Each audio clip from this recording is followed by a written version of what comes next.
Hi, this is Julian from the Bootstrap Farmer Tech line. I get a lot of calls about hand cranks and how they operate. And I'd like to clarify a couple of things with you. The first thing is how to roll them up and the correct way that they roll up.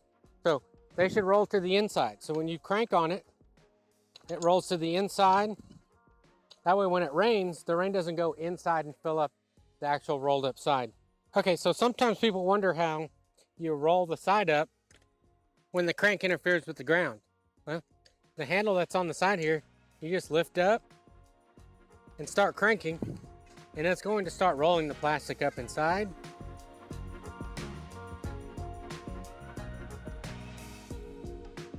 Many customers don't understand how this actually works. So a lot of times I get asked about how this is gonna roll up and down because it's so loose on the guide post. But in fact, this post is just that, it's a guide post.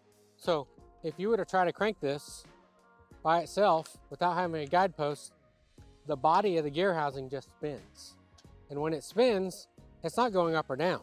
So when it's on the guide post and you turn the crank, instead of this being stationary, the body stays stationary and the opposite side rolls up or rolls down. The guide rod just keeps the actual gearbox body from spinning.